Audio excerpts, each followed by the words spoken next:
All right, we're going to get started. Hello, everyone, and welcome to today's Tisch College event called Grand Old Party, Youth and the Future of the Republican Party with Tim Miller. My name is Magali Ortiz, and I am a junior studying international relations and environmental studies. It is my absolute pleasure to welcome you to tonight's event as the president of Tufts Civic.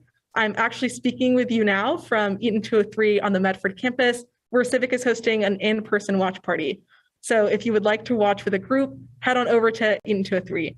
After the event, we're planning on hosting a 30 to 40-minute informal discussion as an opportunity for folks to continue the conversation.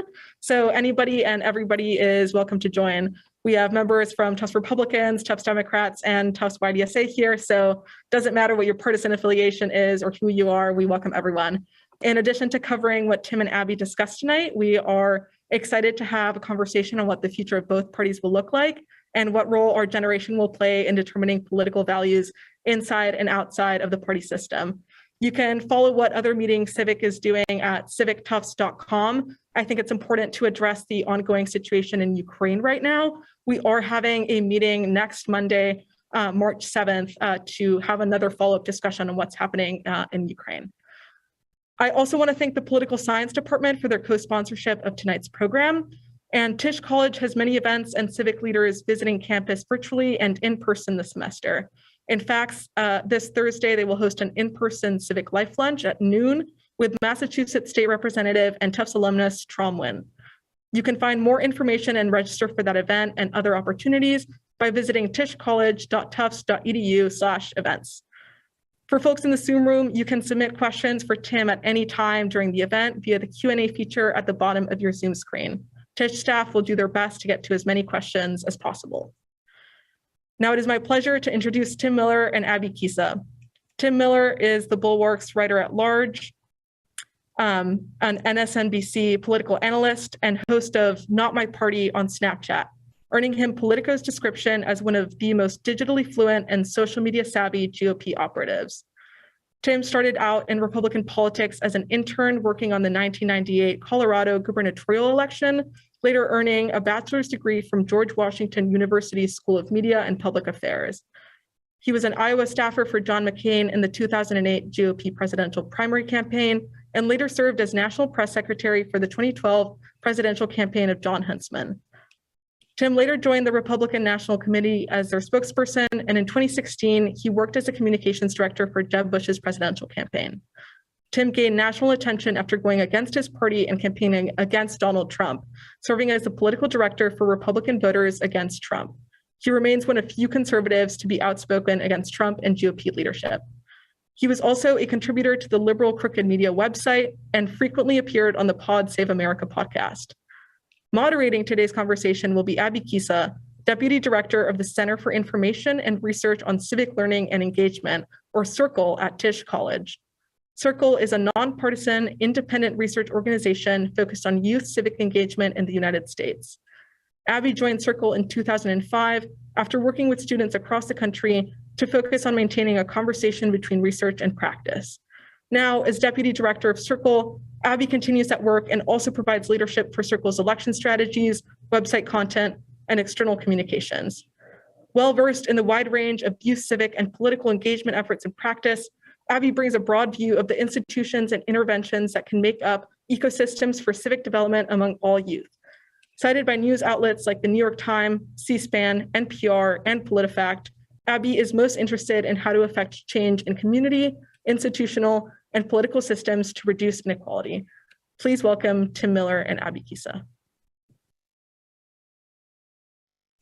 All right, thank you so much, Maggie. And we'll remind everyone of the discussion that Civic is hosting afterwards. Huge thank you to the Political Science Department, Civic, and Tisch College for hosting the conversation. And thank you, Tim, for being here with us. We really appreciate your time. So just to kick off, if any of y'all have seen Tim's writing on the Bulwark or his show, Not My Party, through the Bulwark on Snapchat, you know that Tim has a really unique communication style that combines punditry, humor, pop culture, and what some people call a tell it like it is commentary. And so for those folks who have not seen any of this, we're going to play an episode from your show, a recent episode regarding the January 6th insurrection. It's been 1 year since these rioters stormed the Capitol because a bullshit-spewing egomaniac lied to them about fraud rather than taking his loss like a man. We will never give up. We will never concede. So what's changed? This is not my party. Brought to you by The Bulwark. We've had a year to step back and think about all the political turmoil. 5 dead, over 100 injured, Capitol Police mauled. You better run, cops! Called the N-word. The seat of government used as a urinal by Confederate flag-carrying Trumpers. All this because of one boomer's hurt feelings. That was a rigged election. When it all went down on January 6, 2021, it felt like most of the country was united in rage and disgust over the despicable scene. Even these guys. January 6th was a disgrace. President bears responsibility for Wednesday's attack on Congress by mob rioters. With a year's distance, the scene can start to feel less real, and to some even kind of silly. You think this is funny? The best is yet to come! You had that shaman guy with the horns. Come on, the bison guy was hot. He was hot. Rudy with the hair dye dribbling down his face and the urine stain in his pants. The president hosting a meeting with the meth head turned pillow salesman in the White House. Crack addict, an advisor to a former president. The Trump kid's girlfriend dancing around like she's at a KKK cotillion. She seems fun. It's all just so stupid. It's a joke. It's all a joke. And I deeply worry that the stupidity of it all has led people to underappreciate the seriousness. And that may be the most important lesson from 1/6. A lesson that I fear will become increasingly relevant in our future politics. These are not very bright guys, and things got out of hand.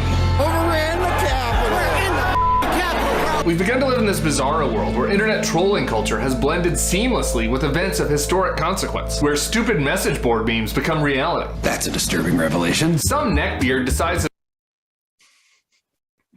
neckbeard is a good place to end. It absolutely is. So for those of you who have never seen Tim's work, there's a little bit of a snapshot of it and lots more on thebulwark.com. But let's back up, Tim. Why did you create Not My Party on a digital platform, and who are you trying to reach with your work? Well, hey, first of all, hello, everybody. I wish I was in Boston. Would love to come see you all. Maybe we can do that next year. Hope everybody is safe with the pandemic.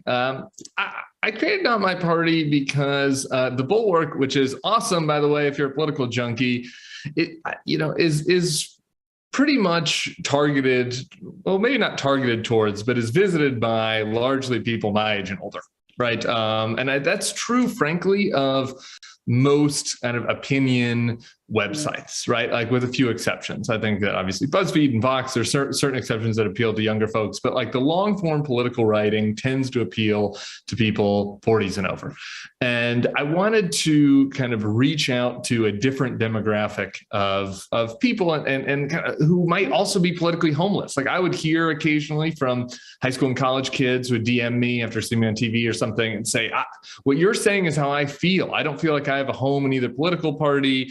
I think that Trump is insane. A lot of the progressives on my campus, their ideology feels a little too extreme for me, and I feel politically homeless. So I wanted to offer something for them, and Snapchat is more common. And when you look at, there's this, I wanted to just start with this Harvard study of Zoomers and younger millennials. And it kind of tried to divide everybody into these different political buckets. And when you looked at it, only 15% of, this was like 29 to 18, only 15% were engaged progressives. Only 11% were MAGA. And yet I think that a lot of kids, my sense, the ones that I hear from, feel like that's everybody. Is either, a AOC or, maybe over to, kind of a very strong resistance liberal, or they're Charlie Kirk, Ben Shapiro, MAGA. Maybe Ben's maybe slightly different. We can get into that, but Charlie Kirk, MAGA, far right, and that's not really true. The study showed that about 28% students were what you describe as center left. About half of that 28% said that they were moderate, not liberal. About 15% of the country or of younger voters were multicultural moderates. And I just want to list what they believe here. They believe that healthcare is a right. They believe in affirmative action. They believe climate change is real. But at the same time, they also support school choice, free trade, lower taxes, more aggressive foreign policy, and have religious faith. Like that is a person that it's 15% of people 18 to 29, but someone that holds that belief system is totally absent from our political discussion. So I tried to create something that offered a space for those people, where folks who maybe didn't agree with me, at least knew that I wasn't BSing them, and where folks who do, share a lot of my views, could kind of start to build a community and get a sense that they weren't alone politically, because they're not. It's just those voices aren't as loud in our political media. Got it. And how did you land on the particular kind of tone that you're using? Has that always been you, or did you make that up for this show? Well, for the show itself, my man Drew, who I think is watching, gets a lot of credit. He's a producer, so if you need somebody, you call Drew. He's amazing. Way to go, Drew. Very familiar with the Snapchat aesthetic, and just kind of keeping a very quick pace, keep people engaged. Looking at the data. I don't say this to nag the kids, but kids want to be engaged. Younger people, and I'm like this, by the way. It's not just young people. And I'm scrolling through my TikTok. If you don't entertain me in the first 8 seconds, I'm moving on, right? And so I think Drew is very good at that, at keeping the pace. The more irreverent tone, I think, kind of actually stems from the fact that, because I'm politically homeless, I can just be me and talk about politics how I think me and my friends talked about politics when we're joking around. I have both Democratic and Republican friends who, will say to me when I come off TV that they're jealous, that they can't say what I'm saying because they still want to have their next job, but I'm hopeless, right? No more Republicans are going to hire me. I've already burned all my bridges with the Republicans. Not a lot of Democrats are going to want to hire somebody that worked for their entire career as a Republican. So, my dream when I was 18 of being on the White House podium is past. I don't think that's going to happen for me. So I don't have to worry, so make sure that my language is not going to be something that comes back to bite me, if I want to be White House communications director for whoever, Kamala Harris or whoever is next down the line, because I'm not going to be on the short list. So I think I've had a lot of freedom to do that. And I've had some good mentors who have encouraged me to, just sort of let my freak flag fly on that front, because I think it brings a little bit of unique and different angle on things than the folks who you can sense it, no matter how honest people are being or how good they are. You can sense it when somebody on TV is curving their wings a little bit, or like not telling you exactly what they're going to think. 100%. And I'm lucky enough that I don't have to do that. And so I think combining that with, Drew's ADHD video style has worked out, and I hope folks are enjoying it. By the way, if you're not enjoying it, tell me. I love feedback, and we're trying to change, trying to get people engaged on it. When I look at it, I'm just going to be dead honest, and maybe we can get some questions or feedback on this. It's mostly younger guys that are watching it. So I don't know, there's maybe something that I'm doing that is not appealing to younger women, or maybe there are some other explanations for that. I don't really know, but we're doing our best to do something that you don't just want to flick right by when you're going through your Snapchat feed and getting to phone swap or whatever else is on there. Absolutely. Okay, so thanks for going through all of that. That's super fascinating. Yeah, I want to go back to, thanks for bringing up the Harvard IOP study, because that really connects to something that I wanted to ask you about. So recently, Republicans at the state and national level, especially the state level, have really honed in on issues, some of which really affect young people, like education. I just watched your video about free speech and the Don't Say Gay bill. It was absolutely hilarious. And so I want to dig into this, though, because there's some bills in states banning talk of racism. There's the Don't Say Gay bill and others. And, you just talked about some research, and Circle has some research too, that young people, including Republican youth, are worried about things like racial justice and think that there's a serious issue.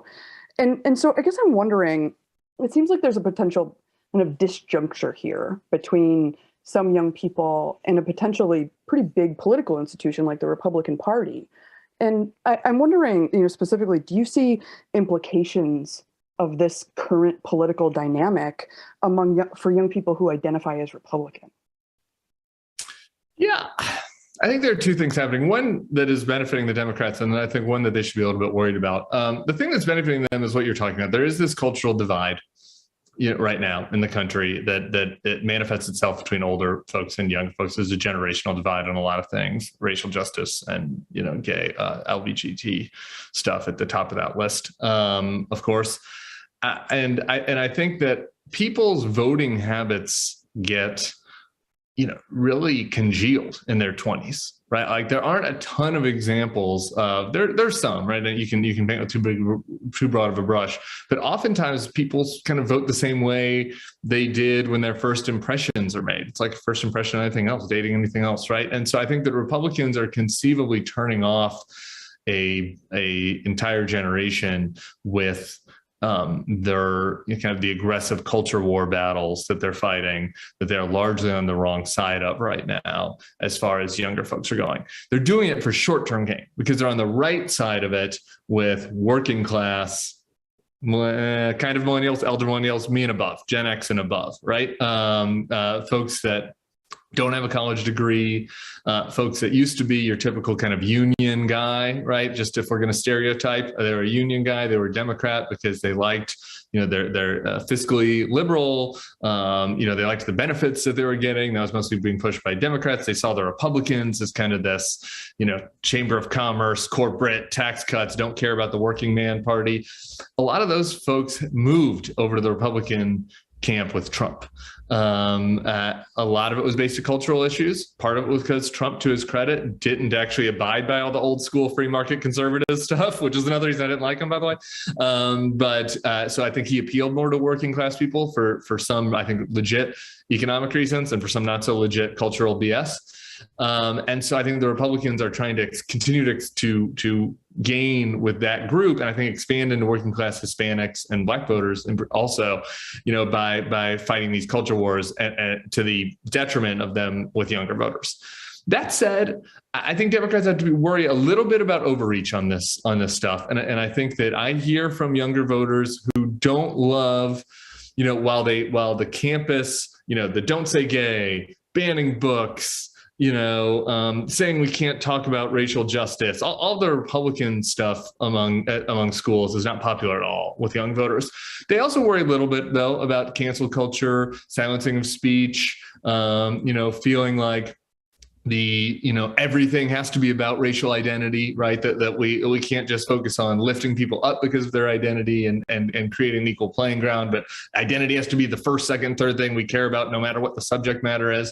There's a little bit of backlash happening, and that's why I think you see, your Joe Rogans and some of these other types of anti-woke, if you will, politically homeless, a little bit of a different way from me, media stars gaining viewership among younger voters. So I think while Republicans are on the wrong side of these issues, I think Democrats need to be careful about not alienating people in a different manner. That makes sense. And so speaking of parties, I want to specifically talk, you have a whole bunch of experience working on campaigns, which is amazing. And I want to talk a little bit about what it means for parties and campaigns to do outreach. Because one of the things that we talk about a lot is this vicious circle between young people not being paid attention to, and therefore they don't vote, and therefore campaigns and parties don't pay attention to them, and therefore there's little support for young people. And we've often found in our research that engaging young people by organizations that actually stick around in a community or are there long term, to support you is a good thing. So I guess I'm wondering, do you see this vicious cycle happening with the Republican Party? And do you think campaigns and parties at all can be a vehicle for engaging millions of youth who age into the electorate every election cycle? They should be able to. There's a reason youths don't turn out as much, right? So there's a reason they're not as much of a target, so that creates part of this vicious cycle, right? You know that your boomers are going to vote every time. They got nothing better to do. So it's a little bit easier to engage them. I want to just go back to that IOP study because there was one group I didn't get to. 31% of young people didn't really fit into any of the ideological categories because they don't really care about politics that much. And I think that both parties have kind of convinced themselves that group, the disengaged group, would get engaged if you just fed them more kind of extreme rhetoric on either side, right? Like that the young conservative types would get more engaged if you fed them this red meat culture war Donald Trump stuff, and that the younger liberals would get more engaged if, Joe Biden would eliminate college loans for everybody and, have the federal government start taking people's guns away and, whatever, like more extreme left-wing stuff. But that's not what the IOP study really showed, right? It showed mostly that those voters just aren't being engaged at all. A lot of them tended to be culturally, a little bit more like conservatives, maybe the wrong word, but more like patriotic, right? Like they like America and they like their country and they like their TikTok feed. And, the more conservative, the ones in the South, like care more about football, and like the ones who are living more in the cities, care more about, whatever, what's on Euphoria or whatever. And like this, and they're just absent from the political debate. Both parties, I think, do have an obligation to try and engage those folks. And I think that they're both doing a bad job because the way that they're doing so, and I assume, and I would love to get pushback on this if you guys disagree, but when they come to campus, when the Democrats host people and when the Republicans host people on campus, they're usually pushing like pretty hardline partisan ideological stuff, right? Like rather than trying to engage them through culture, through other things that they care, through other things that they care about, and trying to create a habit of people voting, because they, the impact is going to matter in their day-to-day life. How do you get people to care about that? That does require presence, right? Like that isn't just going to happen with like a Facebook ad, right? Like nobody is getting engaged over that. Like it requires human interaction. And so I think the Democrats did the best job of this during the Obama years. I think the early Obama years had a lot of excitement and energy on campus. And I think the people who were disaffected were engaging. I think that the Trump people did a pretty good job of this, like in rural America, right? Getting disaffected rural people. So it's doable. It's just nobody's really doing it. And neither of those examples were based on hardline ideological pitches. It was more, atmospheric. Yeah. Well, you just summarized a couple of decades of research on youth voting. So thanks for doing that. I really appreciate your point about culture and about really connecting to young people's actual daily experiences. I mean, one of the things that we have looked at a whole bunch is whether or not and how campaigns are including young people in the work that they're doing, whether or not young people are volunteering for campaigns or there's the opportunity to do that. In your experience with the campaigns that you worked on and working for the RNC, do you think that that's something that would engage more young people if the folks working on campaigns were actually younger? Boy, conceivably, that's tough. I guess I should start by saying I was a super nerd. So on my very long introduction that was given, you might have noticed I worked on a campaign. I'm not going to repeat the year because it made me feel old when it was said, but I was 16 years old and I was just a political super nerd. And so the types of people who go and work on campaigns at age 16 are like me, right? And so like those types of folks are going to get engaged anyway, I think, at some level because they just love it. They either love politics like I did, or, they care about a certain issue, or that, they care about government. And so, like it's not really so much campaigns jobs to engage those types of folks, except for to channel them for use, right? Like give them something to do that's useful. So, and that's sometimes that's like a basic step that some campaigns miss. The question then is like how you get outside of that inner circle of nerds, right? And find other people who you could engage. And you saw a little bit of this with the March for Your Lives stuff, right? Like that, I think that was a pretty good example of how to get young people engaged and center them and make them really feel like they were like useful. They're not just being put in a back corner and like asked to make phone calls. But it's easier said than done. But usually that would be I think the challenge for these campaigns. It's like, how do you do it? I would caution one thing though.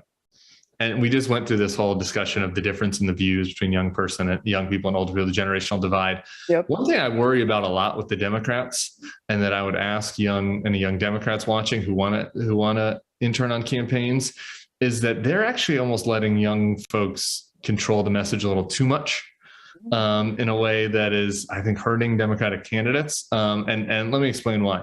The median voter in the country, right in the middle, is 50 years old and didn't go to college. So I just want you to imagine in your mind's eye what a 50-year-old white person who didn't go to college thinks about issues. It's not going to be that similar to what a college Democrat at Tufts thinks, right? And so that doesn't mean that the Democrats need to clip their wings on every issue, or that they should silence young people. But I think that you also need to figure out a way that what are things that connect that 50-year-old to the young, how can you engage them on an issue or something that both sides care about, that will actually help people win, that will help candidates win, because that's the whole purpose of campaigns. And I just noticed that the Democrats think that's something for them to watch. And Republicans, by the way, we used to be the opposite. The campaign people used to be more moderate than the voters, and so we would mess up because we weren't messaging to our voters from the other side. Well, so thanks for pointing that out, because one of the things I wanted to turn to is, this myth that all young people are liberal or vote for Democrats. You've clearly busted that myth already. We do that regularly. And we know from the past, several elections from the past 20 years that in presidential elections, young people really tend to support Democratic candidates nationally. But on a state level, that, there's 6 or 7 states that former President Trump won in 2020, believe it or not. Some people wouldn't believe that, but I guess one of the things that I wanna kind of get to is, what does it look like for Republicans to reach more of the young people who they know would support them? What does that campaign outreach look like? Is it, Snapchat shows? Is it, it's maybe not having more young people on campaigns? What is it, talking about different issues? What do you think is their potential there? Yeah, I've got a kind of disturbingly dark answer to that question that you probably won't like. What I wish it was, what I wanted it to be, right, back when I was a Republican in good standing, was by going back to that list of the multicultural moderate issues. Like, how can we appeal to some of these kids? Like, by actually, caring about affirmative action and making sure, understanding the diversity is a strength, curbing climate change, caring about climate change. Like those are, some basic, maybe not, Beto, I'm going to take all your guns, but some basic, background checks, some like low-hanging fruit, gun reform. That might have appealed to your moderate, younger person who might, kind of agree with a lot of where I'm coming from and not my party. I think the Republicans have basically given up on that voter, though. And like that voter is politically homeless for a while, kind of leaning towards more of a moderate Democrat. And that the Republicans instead are going to go for a different type of voter, which is, kind of I think everybody should know this type of person around their campus, kind of a contrarian, right? Like back to the Rogan thing, they're upset about woke culture. They're upset about, the very Kendi and, kind of the right white fragility and the rise of all that stuff that came out of, the Black Lives Matter movement. And, some of these aren't just white people, by the way, Hispanic and Asian, there's some Hispanic and Asian Americans who kind of are attracted to that sort of message, and that the Republicans will try to appeal to them going through more of your Barstool, Rogan, sports, and try to appeal to them that way. Maybe they're not going to be a complete match on every issue. So Republicans aren't going to be moderate on the issues, but they're going to appeal to them by turning them against the progressive left. Is that strategy going to work? I don't know, to be honest. But like that, but there is a batch of voters that fit that description, both in the disengaged category and even a little bit in the multicultural moderate category of the IOP study. And so I think that's what what the strategy is going to be. We'll see if it works.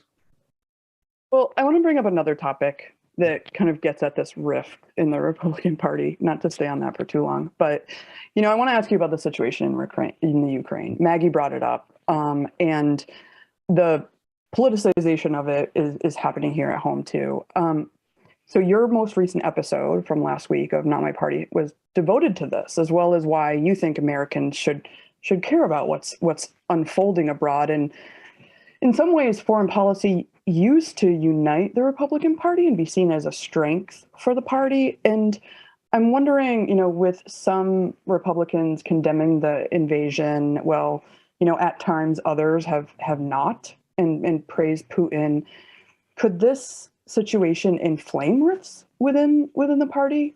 And what do you think it might mean for the generational dynamics within the party that you've already talked about? Yeah.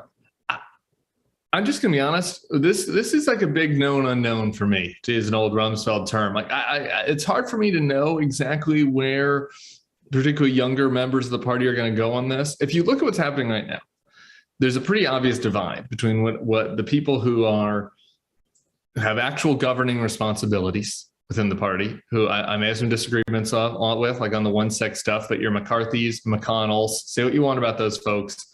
They're taking this very seriously, and while maybe they're not supporting Biden, they're like generally supportive of the effort of defending the Ukrainians and living up to our obligations. Meanwhile, you have, the more entertainment wing of the party, which is what I would call it. Your Tucker Carlsons, your Laura Ingrams, your Dinesh D'Souza, Trump himself, who are doing more of the trolling, not taking this that seriously, maybe even going as far as to compliment Putin in certain cases, sort of saying we shouldn't care about this at all. You saw some candidates go this way. J.D. Vance in Ohio did this. And, Trump has had a very good handle in the past on finding issues where like the Republican establishment position is actually out of step from their voters. And he did this a lot on, I mentioned earlier, some of the economic issues, foreign policy issues has been a big one, being tougher on immigration, trade. We're all free traders, back in the McCain days, and Trump went hard against that. And he ended up being right. And so my instinct was that he's probably right again, and that Republican voters here just actually don't care that much about Ukraine. But the recent polling that I've seen has indicated that that's not the case, and that Republican voters are looking for a very strong response to Putin and Ukraine. I hope that's right. And that we see that this was one where the Carlson and Trumps of the party had a miss, and that they kind of slowly start to, slink back. All that said, I think it's pretty clear that as a trajectory, the Republicans are moving more to being a nationalist party, the Democrats more to being global engagement party. And I think that also kind of answers your question before this a little bit, how they're going to appeal to some young voters. There are going to be some young voters who might not agree with the Republicans on all the cultural issues, but who are attracted to that nationalist message, which I don't like at all. Well, and thank you for bringing up Minority Leader McCarthy. I was going to ask you about that, but I suspect I know your answer right now, which is whether or not you think the strategy of supporting the sort of righteous cause against Representative Cheney is going to backfire for him.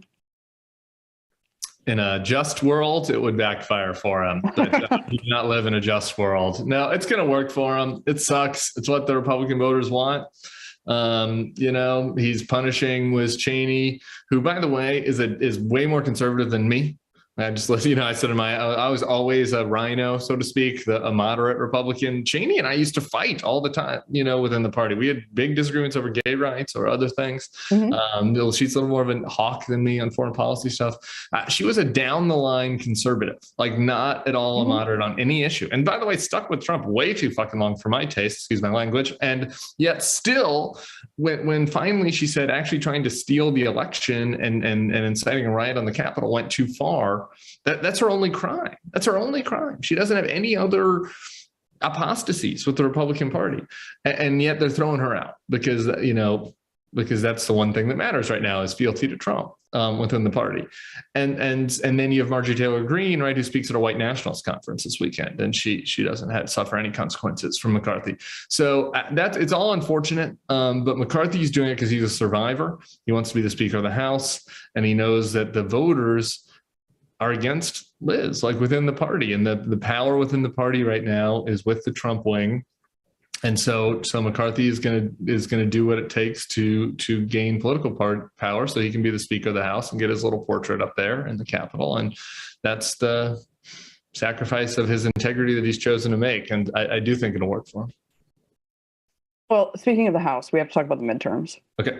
I've been asked to ask you to look into your crystal ball and ask, what do you see happening? What do you think it's going to mean for President Biden's agenda and for control of Congress?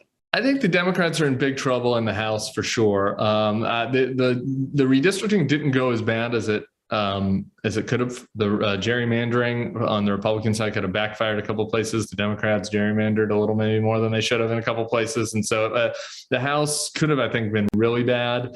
But I still think McCarthy. I still think the Republicans win the House.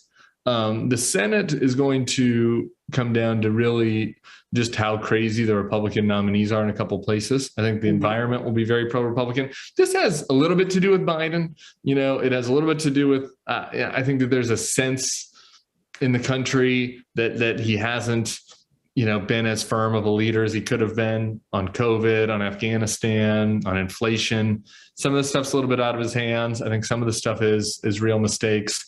And so he's got that going against him. And he's also got history going against him. Besides right after 9/11, no president who comes in has ever done well in their first term, in their first midterm. Part of that is because people, there's all these expectations. You can never meet expectations, right? You're campaigning about, here's all the great things I'm going to do. And then you come in and you can't do them all. And then people are like, well, screw that. Let's give the other guys a try. So there's all that. So those two things working against Biden. So I think he surely loses the House. The Senate, the Democrats have kind of a friendly map this year. And so it's a question of, they might be able to hold on by the skin of their teeth if Republicans put like Herschel Walker in Georgia is an insane person. Eric Greitens maybe in Missouri is insane. The Arizona candidate, they're putting up a lot of potentially insane people. And so that might give the Democrats a few seats that they might not have won had the Republicans put up someone a little more palatable. That said, the Republicans have a real chance to win the Senate, depending on how kind of their primaries shake out.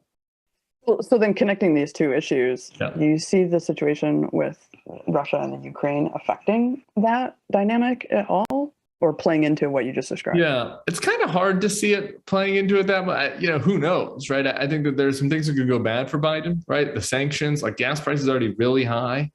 Gas prices go up even more because of sanctions. You could see Biden potentially getting a little bit of a rally around the flag boost in a best case scenario. Like Putin, things aren't going that well for him. It's only been 4 days. I'm not a military analyst, political guy, but if the wheels really come off for Putin, conceivably you could see that sort of sense I was talking about earlier, the atmosphere that's not great for Biden right now, turning around a little bit.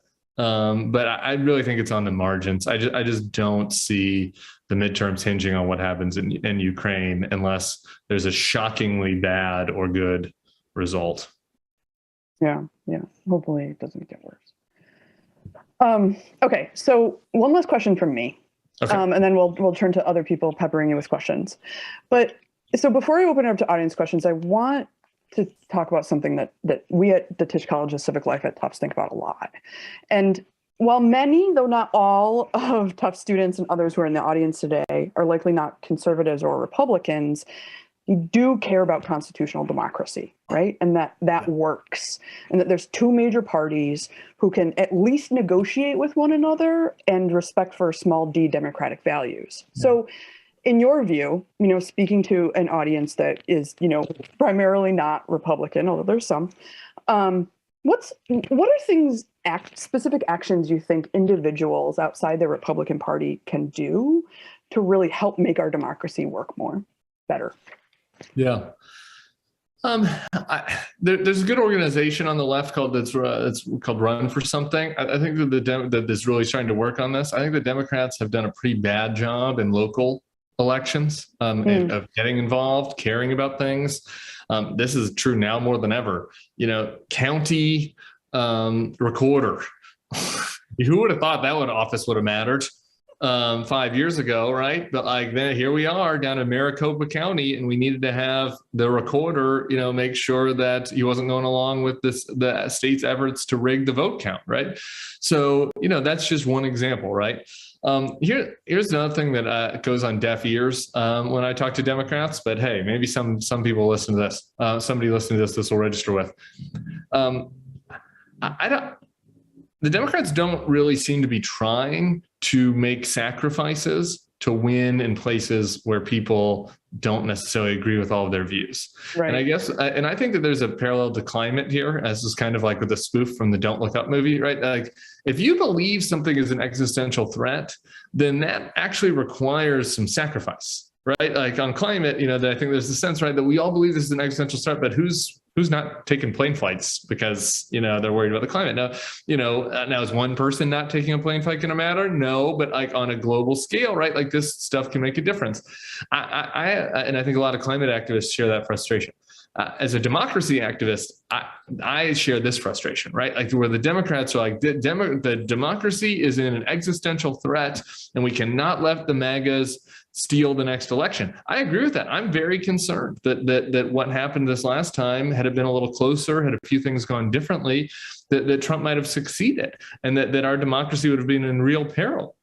Well, okay, then in that case, maybe we need to find the handful of decent Republicans left in the Senate and come up and work with them on a compromise agreement that makes it harder for people to steal the election next time. There's some Republicans that will work with Democrats on that. Maybe Democrats need to go, instead of getting mad at Joe Manchin for not going along with every little thing, try to find 5 other Joe Manchins, right? And say, how can we win races in other places? How can we make sure that there are Democrats who care about democracy, who are governors in, Florida and Missouri and Ohio? Well, Missouri and Ohio and Florida aren't going to elect Democrats if they go along with all of the, far left stuff, particularly on cultural matters.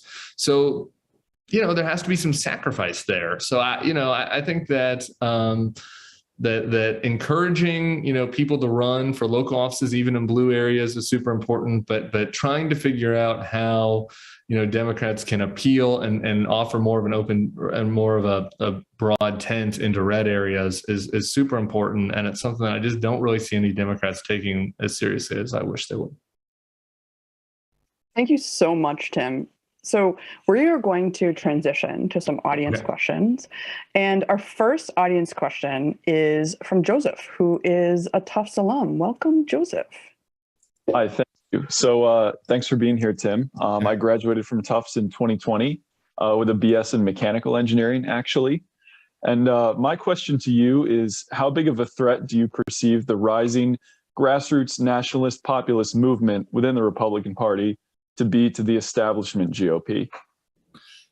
Hey, I should be asking you questions. Mechanical engineering. We've got somebody who has with actual skills on the Zoom. I think it's I think they've already basically won, to be honest. I think not only is it a real threat, I think that the nationalist kind of wing of the GOP has already basically won the fight.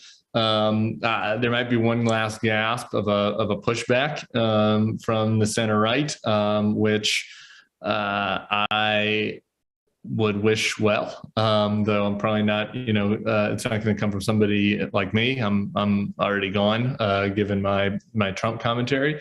I think DeSantis is the type of person that will try to kind of bridge this. And, maybe the best thing that can be hoped for is that there's a Republican Party that kind of pays lip service to some of this crazy populist stuff, while actually in practice, acting mostly responsibly. The problem is I had some hope that DeSantis could act like that. That's really what he did, like his first 2 years as governor. He did a lot of Fox News, brew up, bluster, build the wall and all this stuff. But like his actual governing policies were, not that different from what Jeb would have done. They weren't all what I would agree with, but he was governing like a pretty normal Republican and acting like Trump on TV. But lately he started governing like Trump too. So I just don't know that that's a sustainable balance. Eventually there's going to be a demand that they meet what the voters want. And that's what the real problem is in the Republican Party, is that this stuff is bottom up. It's like the voters are demanding the nationalist, kind of culture war type material. And so politicians are giving people what they want. And this is not my last thing on this, by the way, that makes me think that it's already kind of a lost cause, is that a lot of times in America, we think that we're like the center of the world and everything, we're so unique and special. Basically every foreign European and South American conservative country is like a nationalist MAGA-ish Trump party. That was not the case 20 years ago, but this has been a global move on the right. And it's hard to think that America would be immune to it. Thank you so much, Tim, for that important commentary. So our second question is from Elena, a Tufts student. Hello, my name is Elena. I am a freshman studying political science and history here at Tufts. I'm also a frequent viewer of your show. So I was wondering, can you share your experience in developing and creating your media for Snapchat? Hey, Elena. Thank you for watching. So there we go. Maybe my stats are wrong. It's not just boys watching. Love that. Love to hear that. Yeah, look, we started during the pandemic, right? And so my friend, I don't know, do you ever watch Good Luck America? Which is also on Snapchat. So I'm friends with Peter, who did Good Luck America. And he, obviously his show is more of a straight news thing than commentary. I think that Snapchat was interested in having kind of a more diverse sort of a way of political views, right? And I think that you've noticed that probably they've been adding, people across the spectrum, both ideologically, but also, demographically. And so I was saying that this space that I talked about was to Peter, this is not occupied like basically anywhere in the media, frankly, but on Snapchat, right? Like you've got Ben Shapiro and then you go all the way over to liberals, right? Like there's a big space between Ben Shapiro and crooked, the people that worked for Obama, right? And so how do we serve that audience? And so I wanted to do more of a on the road thing, like Peter did, and like talking, to people that don't fit within that binary. But then the pandemic happened. And so we instead decided to do the show that you see, which is, I think, pretty cool. I tape it right here in my house. We put together a script and then, try to fill in on the back end after it's finished, relevant clips of the news and pop culture stuff to like keep people engaged and relevant. So I don't know. And you tell me, is there anything that we should be doing that you'd like better? I'm a fan right now. I don't see anything wrong. Right. Well, let me know. My DMs are open. Let me know if you're like, hey, I think the people would like it more. We're gonna try it on the road show here next month. Actually, going to Colorado, where I'm from, and we're gonna do at least one show from there. So we'll see what people think about that. That's fabulous. Thank you so much, Elena, and thank you, Joseph. So we have a couple of questions from members of the audience who've sent questions in. Okay. So Tim, the first question is from a Tufts alum named Joel Irwin Berard, and he asks, this is another kind of big philosophical question for you. Okay. No pressure. Is gerrymandering fostering extremism in both parties and destroying constructive debate? And if so, how do we fix this?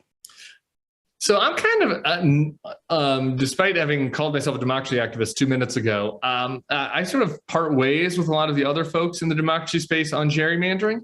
Mm-hmm. I don't love it, right? But I don't think it's what's causing our big partisan divide. I think the partisan divide, people are self-gerrymandering, right? And the example I always use about this is Iowa. Right. So I do a lot of work in Iowa. Iowa is completely courts. They draw it. They usually just divide the state in fours. And they're like, hey, we've got 4 districts. Right. And so it's not gerrymandered at all. Not exactly how I would draw the state necessarily, but it's a fair, neutral thing. like up until about 4 years ago or whatever, when he left, Iowa had the most insane person in all of Congress representing one of their districts, Steve King. It wasn't because the district was gerrymandered. It was because that's what the people in Northwestern Iowa wanted. In the city, like-minded urban liberals are all living together in big cities. Moderate people are moving to the suburbs. Far right, more MAGA folks are moving out of the exurbs, and rural America, like, we're self-gerrymandering. So I wish that Congress would make a couple of things. There'd be a couple of rules. I would love to just kind of make sure that we have more representation of majority minority districts. Some of this has been undermined in the Voting Rights Act. I think that's totally wrong. And so that's one change I think has been bad, that the Republicans have pushed in SCOTUS. And then I think that both sides are guilty on this. I wish that we would draw communities together, right? Like, instead of these little fingers that go into a city and then go out to the rural area. So that it's like 80% Republicans and then the tiny black neighborhood. And it's like, hey, folks, now you're represented by, the guys out in bumfuck Egypt, right? I don't like that. But anyway, so there are a couple of things I think we could change. I wish Congress would change. I'm not optimistic they're going to change, because they care about self-preservation first. But I don't really think that is at the crux of our partisan divide. I think that there are a couple other issues that are created. Okay. Well, kind of on this specific question of political parties and that identity, what has become an identity. We actually have another question from a Tufts alum asking about whether or not that connection between party affiliation and identity is a bad thing, or whether or not we can get back to people evaluating candidates rather than, as they say, pledging an affiliation to a party. Yeah, I wish it wasn't always like this, right? Before you guys were born, in the 80s, it was very, very common for people to vote for Ronald Reagan and the Democratic House candidate. Right? The Democrats had a huge majority in the House, and Ronald Reagan won a landslide, right? So just by math, you can figure out that happened, right? And in a lot of ways, that was healthier. The parties were a little more heterodox. You had more moderates on each side, a few more extreme wacky people on each side, but nothing wrong with that. Maybe not more wacky than on the right this time, but on the left, you had some more wacky lefties than you do now. But it's how do you go back to that? Part of the reason is that the parties have now become much more homogeneous, right? Like homogeneous, and in their ideology, and so you don't have that. And part of it, I think, is due to mass media. For all the good parts about Obama, there was kind of like a little bit of a culty, the Shepherd Ferry stuff element to Obama, that I think presaged what we're seeing now. And so, no, I don't love that people's identity is completely wrapped up in their politics. I do wonder if there's a backlash to it coming, particularly in the Zoomers, you guys, and like below, right? That eventually, it's just like anything that, that you don't want to like go exactly down the footsteps of the there's just, this kind of human nature to not want to do the same exact thing as before. And that maybe, this sort of binary can get broken up at some point, but I don't see it happening anytime soon. If anything, it's getting stronger right now. Well, and, I literally, just really quick, by the way, if we did this, if I did one of these 8 years ago, I would have come on the panel and said, man, I feel like the partisanship is getting really intense between the two parties. And eventually that rubber band is going to have to break because we're going to get so far apart. And that was before Trump even came, and so now now it's all the way apart and it doesn't seem like it's ever going to break. So I don't know, eventually, hopefully that will snap. But it's not going to happen in the next little bit. Well, then I have what is probably a regular question that you often get about third parties. So we hear this with respect to young people all the time. We've heard it for a couple decades. Do you think that there's a potential for emergence of a third party, even at the state or more regional, local level? No, really. I think that there could be at a regional level. Again, just because, like I said earlier, there are not these sort of moderate candidates, like maybe the Democratic Party in Idaho get so small, right, that like some other center person can emerge, or the Republican Party in Oregon next door gets so small that some center party can emerge in one state. I think that could happen actually, and that there's not enough creative thinking around that on both sides. But getting that, replicating that across the country is going to be very, very challenging. That's going to be a unique circumstance. I do think that there could be a type of personality that could break up the binary in a presidential type of way. I think they're not going to exactly be what I want. I think it'd be more of a culturally conservative, but not crazy, kind of centrist, I think could break up the binary. I don't think that happens as long as Trump's around, because Trump is just so polarizing that it's like, you saw like Howard Schultz, all these guys tried to get in and everybody's like, I hate Trump so much, I'm not taking any risk, of not picking the best person who could beat him. And on the flip side, the people who like Trump like him so much, that they had never. So I don't think as long as Trump's around, there's going to be any appetite for a third. But if the actuarial tables work in our favor at some point, and he moves on, and if the Democratic Party continues to move left, I do think there could be I sort of think of like an Elon Musk, right? Like somebody who's like heterodox, who like, who you're like, oh man, like the conservative Trump bros kind of like him, but he's also going to be liberal on social issues. Not Elon himself. I don't like Elon, but I just, to get your mind of the type of person, because always when people are like, I want a third party, they always have in their mind, I want somebody who thinks exactly like I do. And it's kind of like, the quadrant that I'm talking about is a significant quadrant, but it's not enough to win a presidential election. You'd need to get some culturally conservative people in the mix. Yeah. Okay, well, last question, and this is from Gwen. That last question, by the way, was from our civic watch party at Tufts in Eaton Hall right now. You can go there afterwards. Hey, guys. Just a reminder to everyone. I wish I was there after. I don't know if there are beers that's allowed or what the deal is, but. So last question, Tim. And this is, you've just touched on hyperpartisanship and affective partisanship. And Gwen has asked a question about how do you suggest people approach, for example, a peer, someone who you're acquaintance with, who really tends to alienate you based on your political beliefs? What recommendations do you have for people who are dealing with that, regardless of where they sit on the ideological spectrum?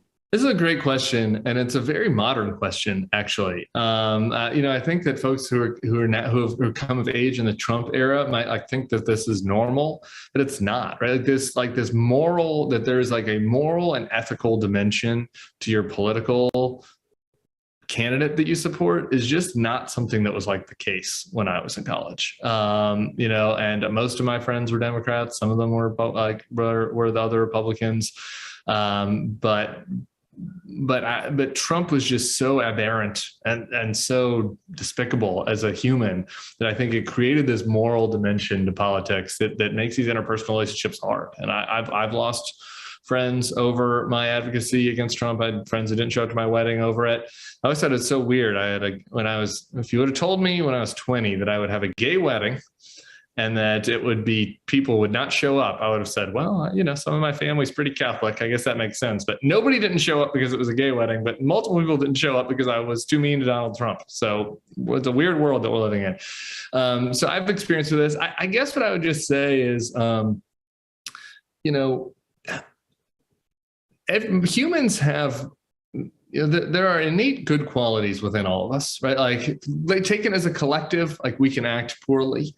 But nearly everyone who's not a sociopath, has some quality, that you can look at and say, that's an area that we have of agreement, or that's, something that they care about where I don't really agree with their prescription for how to do it, but I admire that they care about that.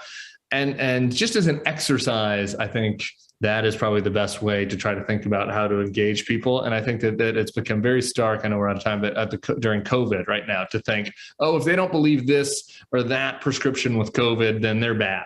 I think hopefully by now, by 2 years in, you can see that you might have looked at somebody who had a view that you might have changed your view on COVID. You know, we all have, we were getting evolving information and evolving change, and people are trying to do their best. So, you know, I mean, some people are going to be dicks, and that's just life. But I think that trying to reorient it instead of making everything, you know, just be about, oh, if you're for this, you're bad.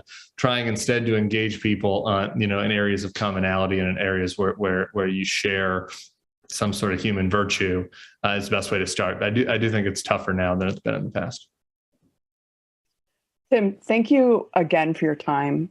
Thank you for the audience questions. Thank you for Joseph and Elena for joining us. And just a quick reminder of what Maggie said at the beginning, and just put in the chat, there's a continued conversation about all of these issues in Eaton right now, starting, I think, they said before 7:15. So thank you to the Tufts Political Science Department, to the Tisch College of Civic Life, to Tufts Civic, and especially to Jess Burns and Shanley, who run all of this stuff. They're the superstars behind the scenes. Thank you, everyone. Thank you, Tim. Everyone have a great night. So everybody, see you.